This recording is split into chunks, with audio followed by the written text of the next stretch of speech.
प्यारे बच्चों, दिव्य दृष्टि कैरियर इंस्टीट्यूट के इस ऑनलाइन प्लेटफॉर्म पर आप सभी का हार्दिक स्वागत है। तो बेटा, जैसा आपको स्लाइड पे विजुअल है कि हम लोग आज स्टार्ट करने वाले हैं एक नया चैप्टर, एक नया टॉपिक, जिसका नाम क्या है? सेल या फिर कोशिका। तो नाम क्या होगा बेटा? सेल या कोशिका। तो देखो बेटा, हम लोग शुरुआत किससे करने वाले हैं? सेल या कोशिका से। तो सबसे पहले हम क्या समझेंगे? What is the meaning of cell, कि सर कोशिका का क्या मतलब होता है। सबसे पहले हम लोग ये समझने वाले हैं, ठीक है। तो देखो बेटा, अभी आप लोग कहीं ना कहीं किसी जगह बैठे क्लास ले रहे हो, ठीक है, किसी बिल्डिंग में, घर पे, कहीं भी। तो मैंने माना आप किसी बिल्डिंग में बैठे हो, हमने क्या सुन किया बेटा कि आप किसी बिल्डिंग में बैठ के क्लास ले रहे हो, ठीक है। अगर इस बिल्डिंग की जो सबसे छोटी पार्ट है, जो क्या है बेटा? ब्रिक्स या ईंटें। क्या है? ब्रिक्स या ईंटें। क्या हो अगर आप इन ब्रिक्स को वन बाय वन सीक्वेंस से बिल्डिंग से बाहर निकालना शुरू करें, जो दीवार में बनी हुई है उसको बाहर निकालना स्टार्ट करें, तो क्या लास्ट में जब आपने सारी ब्रिक्स बाहर निकाल दी, सारी ईंटें बाहर निकाल दी, तो क्या आपकी बिल्डिंग बचेगी? आई होप आपकी बिल्डिंग नहीं बचेगी। तो ऐसी कहानी किसकी? अपनी कोशिका की है।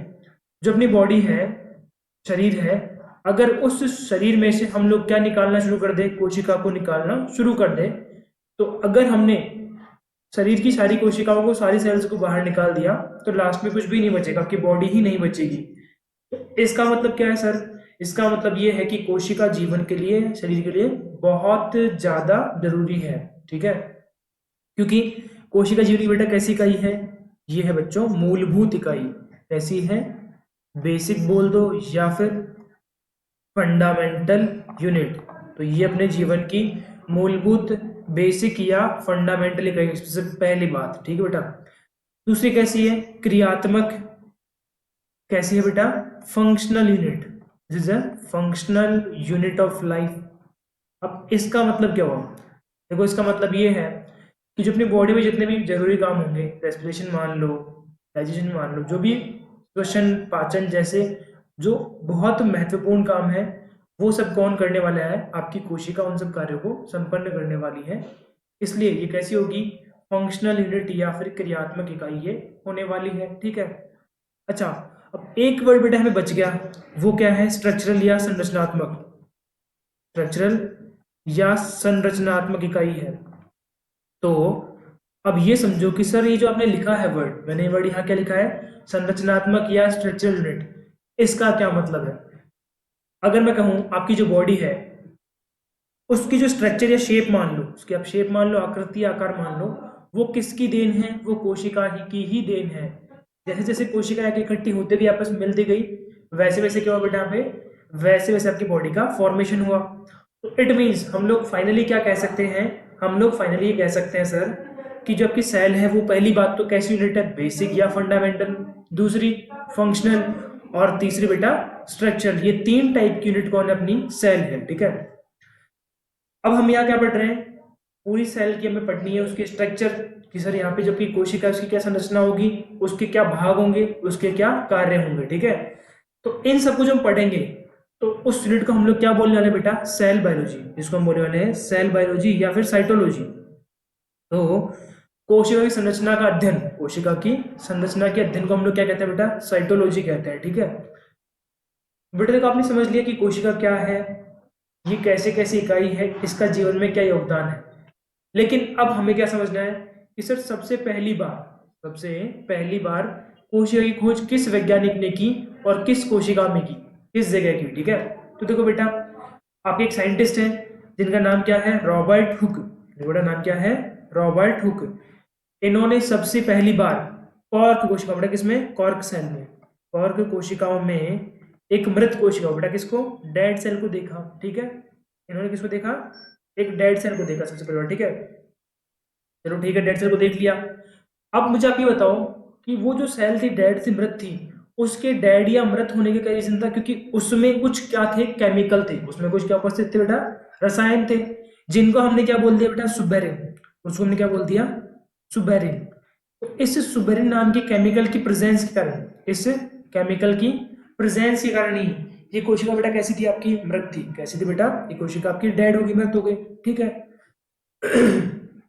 तो आई होप हमने जो ये आपकी फर्स्ट स्लाइड है इसको कंप्लीटली समझ लिया, ठीक है बेटा। अब हम लोग चलने वाले हैं किस पे, इसकी दूसरी स्लाइड पे, जहां हम क्या पढ़ने वाले हैं, सेल थ्योरी या फिर कोशिका सिद्धांत। तो हम बेटा यहाँ क्या पढ़ने वाले हैं, कोशिका सिद्धांत को हम यहाँ पे पढ़ने वाले हैं। देखो सबसे पहली बात कि सर ये सेल थ्योरी कोशिका सिद्धांत किसने दिया, तो बेटा देखो ये दिया था किसने, आपके साइंटिस्ट, एक तो नाम क्या है स्लाइडेन, राइट, तो साइंटिस्ट क्या होंगे स्लाइडेन, और दूसरे पे साइंटिस्ट कौन है श्वान। तो इन दो वैज्ञानिकों ने मिलकर क्या दिया, कोशिका सिद्धांत या फिर सेल थ्योरी को दिया था, ठीक है। जिसमें आपके जो पहले साइंटिस्ट का नाम क्या है स्लाइडेन, ये तो बेटा एक जर्मनी के, बेटा कहाँ के, ये जर्मनी के एक बॉटनिस्ट है, जर्मनी के वनस्पति वैज्ञानिक है, बॉटनिस्ट है, ठीक है। और जबकि दूसरे है श्वान, ये कहाँ के है बेटा, ये है ब्रिटिश के जूलॉजिस्ट, ये है ब्रिटिश के जूलॉजिस्ट। तो एक जूलॉजिस्ट और एक बॉटनिस्ट ने मिलकर क्या प्रपोज किया, सेल थ्योरी या कोशिका सिद्धांत को दिया, जिसमें आपके जो बॉटनिस्ट है या वनस्पति वैज्ञानिक है वो तो है जर्मन से, और वहीं जो आपके जूलॉजिस्ट है वो है ब्रिटिश से, ठीक है। दो साइंटिस्ट हैं, दोनों ने मिलकर काम किया और क्या दिया, सेल थ्योरी को बताया, ठीक है। तो बेटा सेल थ्योरी क्या बोलती है, कोशिका सबसे छोटी न्यूनतम इकाई है जिसे जीवित कहा जा सकता है। अब बेटा मेरा आप सभी के लिए छोटा सा क्वेश्चन है कि देखो हमने क्या कहा, ये आपकी सेल है या कोशिका है, क्या बेटा सेल या कोशिका है। तो हम लोग क्या कह रहे हैं कि कोशिका सबसे छोटी इकाई है, सबसे छोटी इकाई है। लेकिन बेटा जो कोशिका है उसमें कुछ क्या होंगे, आपके कोशिकांग होंगे, कोशिका में क्या होंगे, कोशिकांग होंगे, जिनको हम क्या बोलते हैं सेल ऑर्गेनेल्स बोलते हैं। कोशिका में कुछ क्या होंगे बेटा, सेल ऑर्गेनेल्स या कोशिकांग उपस्थित होंगे, ठीक है। तो जो कोशिकांग है ये जाहिर सी बात है कोशिका से छोटे होंगे तभी उसके अंदर आ गए। वही सेम कहानी है ना, तो बेटा अगर आपका जो एटम है, परमाणु है, ठीक है, ये एटम है, इसको हम लोग क्या बोलते हैं बेटा कि atom is the smallest unit, लेकिन वहीं इसमें इलेक्ट्रॉन प्रोटॉन भी होते हैं, वो क्या होंगे उससे भी छोटे होंगे। बट ये कैसे नहीं होते, फ्रीडम नहीं होती, ये मुक्त नहीं होते इनका, अगर हम केवल इलेक्ट्रॉन को बाहर निकाल दें या केवल प्रोटॉन को बाहर निकाल दें तो इनका स्थायित्व या अस्तित्व नहीं होता, इनकी एग्जिस्टेंस नहीं होगी। वही सेम कहानी, सेम स्टोरी अपने यहाँ पे होती है कि जो आपके सेल के ऑर्गेनेल्स है, जैसे माइटोकॉन्ड्रिया हो गया, प्लास्टिड्स हो गया, लवक वगैरह जो भी है आपके, ईआर मान लो, वो सब क्या है, वो सब कोशिका से छोटे हैं और उनका स्वतंत्र अस्तित्व नहीं हो पाता। इसलिए हम लोग क्या कहते हैं बेटा, इसलिए हम लोग कह सकते हैं कि कोशिका सबसे छोटी और न्यूनतम इकाई, सबसे छोटी एवं न्यूनतम इकाई है जिसे जीवित कहा जा सकता है, ठीक है बेटा। इसका जो आपकी कोशिका सिद्धांत है, इसका अगला पॉइंट क्या था कि सभी जीव कोशिकाओं से मिलकर बने होते हैं, ऐसा कोई जीव नहीं है जो कोशिका से मिलकर ना बना हो। मतलब इसमें जो मेन कंपोनेंट आपका वो क्या होगा, सेल ही होगा। अगर किसी ऑर्गेनिज्म में, जीव में सेल या कोशिका नहीं है तो एक्चुअल में वो जीव है ही नहीं, ये चीज पॉसिबल ही नहीं है, ठीक है। जो भी जीव अपने इस दुनिया पे, अर्थ पे, ब्रह्मांड पे जिंदा है उसमें पक्का क्या होगी, कोई ना कोई कोशिका तो उसमें कन्फर्मली ही होगी, ठीक है।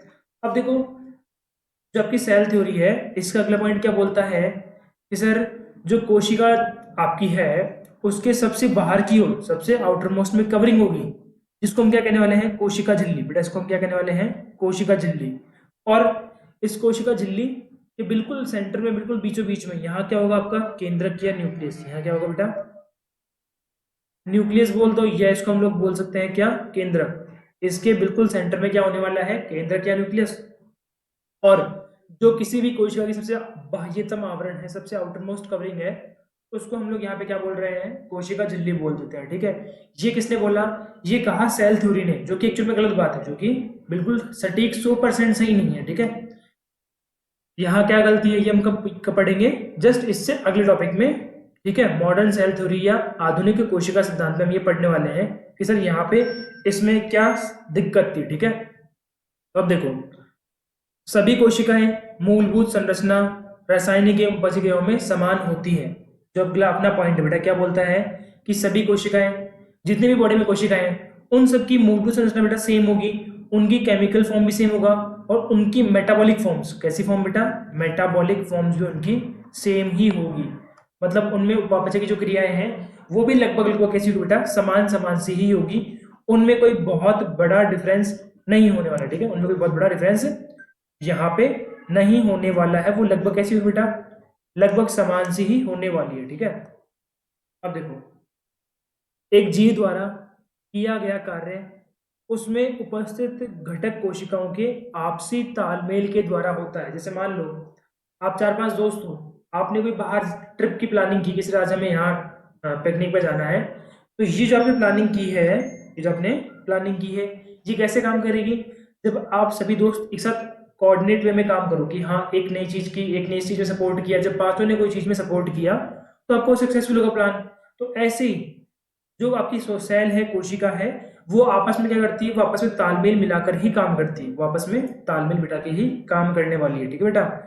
क्योंकि एक जीव द्वारा किया गया कार्य उसमें उपस्थित घटक कोशिकाओं के आपसी तालमेल के द्वारा होता है। तो देखो हमने यहाँ तक क्या बात कर ली कि सर कोशिका सिद्धांत क्या है क्या नहीं है, ठीक है। अब हम क्या बात करने वाले हैं कि कोशिका सिद्धांत की क्या क्या कमियां रह गई, इसकी क्या क्या अपवाद है, कमियां हैं, मतलब इसकी क्या क्या ड्रॉबैक्स होंगी। तो हम बात करने वाले किसकी, ड्रॉबैक्स ऑफ सेल थ्योरी, कोशिका सिद्धांत की कमियां, ठीक है। तो देखो सबसे पहली बात है, ये जो सिद्धांत है ये क्या बताने में सक्सेसफुल रहा कि सर नई कोशिकाएं कैसे बनने वाली है, कि नई कोशिकाओं का निर्माण हाउ कैसे होगा, ये चीज कोशिका सिद्धांत नहीं बता पाया, इस कारण ये इतना सक्सेसफुल नहीं था, ठीक है। दूसरा पॉइंट देखो कि जैसे आपका जो वायरस है, आपका क्या है बेटा, जो वायरस है ये सेल थ्योरी का एक्सेप्शन या अपवाद क्यों है, मतलब जैसे देखो ये मान लो आपका वायरस है, ये हमने क्या माना बेटा, ये आपका वायरस है, ठीक है, जो एक बैक्टीरियोफेज है। अगर इस वायरस को, बैक्टीरियोफेज को क्या मिलता है, इसको होस्ट मिलता है, इसको बेटा क्या मिलता है, होस्ट मिलता है, या कोई दूसरी अदर कोशिका मिलती है, जब तो कैसा होगा, ये जीवित होगा, जब तो कैसा होगा, जीवित होगा। और जैसे ही होस्ट से ये दूर हो गया, अलग हो गया, जैसे क्या हो गया, ये होस्ट से अलग हो गया, तो अब ये क्या हो जाएगा बेटा, अब ये होगा डेड या मृत, ये क्या होगा, डेड या मृत। और जिस वक्त इस पे होस्ट सेल उस टाइम क्या होगा बेटा, उस टाइम होगा लिविंग या जीवित होगा। तो कोशिका सिद्धांत इस वायरस की जो नेचर है कि कभी तो ये जीवित है कभी मृत है, इसको ये नहीं समझा पाया, ये भी इसकी एक बहुत बड़ी ड्रॉबैक या कमी थी। अगली कमी देखो क्या थी, जबकि कवक है, कोशिका सिद्धांत क्या बोलता है बेटा कि जो आपकी एक कोशिका है उसमें क्या होगा, एक ही केंद्रक होगा, एक ही उसमें क्या होगा, केंद्रक या न्यूक्लियस होगा। लेकिन इसका एक्सेप्शन या अपवाद कौन है, कवक, इसका एक्सेप्शन कौन है, कवक। उनमें एक सेल में बहुत सारे क्या है, न्यूक्लियस प्रेजेंट है, केंद्रक प्रेजेंट है, ठीक है। तो ये भी क्या है, इसका एक बहुत बड़ा ड्रॉबैक है या फिर अपवाद है, ठीक है।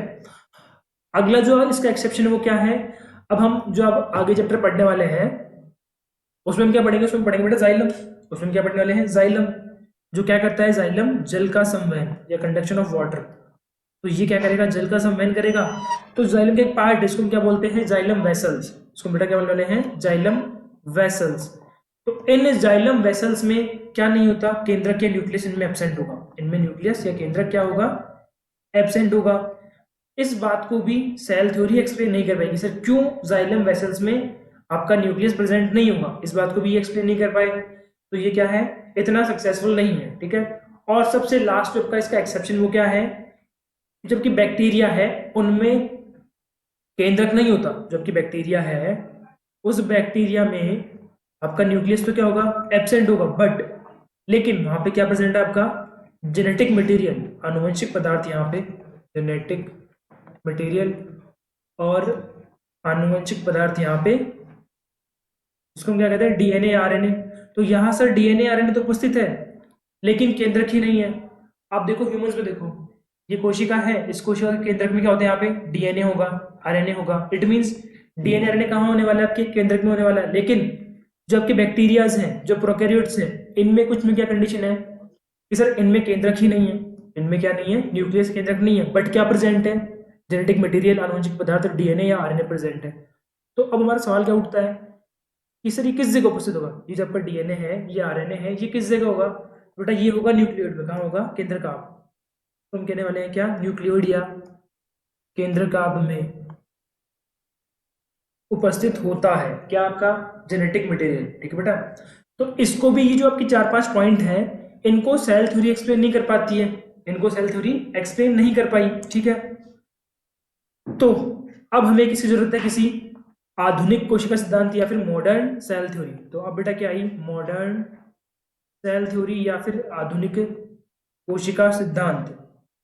तो बताइए क्या बोलती है, जो इनकी कमी थी, किसकी कमी थी, कोशिका सिद्धांत की जो कमियां थी उनको दूर किसने किया, आधुनिक कोशिका सिद्धांत ने। मतलब वहां जो ड्रॉबैक्स थे उनको कंप्लीट किसने कर दिया, मॉडर्न सेल थ्योरी ने, और इसलिए आज वो क्या बेटा फेमस है, हिट है। ठीक है, तो यही बात यहाँ होती है कि आपसे जो क्वेश्चन या कंसेप्ट नहीं होते आप उनको सॉल्व करो और आपका आराम से सिलेक्शन हो जाएगा इजीली, कोई समस्या नहीं आने। ठीक है, देखो सबसे पहली बात, यहाँ जो आपका मॉडर्न सेल थ्योरी है उसकी सबसे पहला पॉइंट क्या बोलता है, सभी कोशिकाएं पूर्व उपस्थित कोशिकाओं से, it means pre existing cell से, प्री एग्जिस्टिंग सेल से आपकी क्या बनने वाली है, आपकी न्यू सेल्स। ये जो कमी थी ना कि सर नई सेल्स कैसे बने, किसकी थी, सेल थ्योरी की, इसको दूर किसने किया, मॉडर्न सेल थ्योरी ने। इन्होंने बता दिया कि जो आपकी नई कोशिकाएं बनती है वो किससे बनती है, जो कोशिका पहले से उपस्थित है, पूर्व उपस्थित कोशिकाओं से या फिर प्री एग्जिस्टिंग सेल से आपको क्या बनने वाला है, न्यू सेल बनने वाली। ये इन्होंने सबसे पहले ड्रॉबैक को क्लियर किया। फिर देखो जो आपका मॉडर्न थ्योरी क्या बोलती है कि एक जो सिंगल सेल है, एक आपकी जो सिंगल सेल एकल कोशिका है, वो भी कैसे कर सकती है, behave as a body, as a organism, एक जीव की तरह व्यवहार कर सकती है। आपकी एकल कोशिका एकल जीव के जैसे व्यवहार कर सकती है, एकल जीव के जैसे व्यवहार कर सकती है। तो ये भी किसने बताया बेटा, ये बताया आपकी मॉडर्न सेल थ्योरी ने। ठीक है, अब देखो सेल थ्योरी क्या बोल रही थी कि जब की सेल है उसके आउटर मोस्ट कवरिंग को हम लोग क्या बोलने वाले हैं, कोशिका झिल्ली प्लाज्मा मेम्ब्रेन बोलने वाले। ठीक है, उसके बीच में न्यूक्लियस होगा। लेकिन जबकि क्या है, मॉडर्न सेल थ्योरी क्या बोलती है कि कोशिका झिल्ली के बाहर भी एक भित्ति उपस्थित हो सकती है, मतलब इसके बाहर भी क्या हो सकती है, कुछ कवरिंग्स हो सकती है। तो उसका हम लोग क्या नाम देंगे बेटा, कोशिका भित्ति, सेल वॉल। और जो पहले क्या उपस्थित थी आपकी, सेल मेम्ब्रेन या कोशिका झिल्ली पहले से ही उपस्थित थी। तो ये बात भी किसने बताई, आपकी मॉडर्न सेल थ्योरी ने, कि कोशिका झिल्ली के बाहर भी कुछ क्या हो सकती है, आवरण हो सकता है। ठीक है, तो ये सब जो बताए ये किसने बताए थे, आपके रेडोल्फ विर्चोव, ओमनिस सेलुलर ई सेलुलर नाम की एक थ्योरी थी, ये किसने दी थी, आपके रेडोल्फ विर्चोव नाम के साइंटिस्ट ने दी थी। ठीक है, तो बेटा ये सब हमने यहाँ तक देख चुके हैं। अब देखो जो आपकी सेल से कोशिका है उनको हम लोग उनकी संख्या के आधार पे, इसके आधार पे उनके नंबर या संख्या के आधार पे उसको हम दो भाग में विभाजित कर सकते हैं। बेटा पहले तो कौन सी होगी, एकल कोशिकीय, और दूसरी कौन सी होगी, बहुकोशिकीय या फिर multi cellular cell, multi cellular.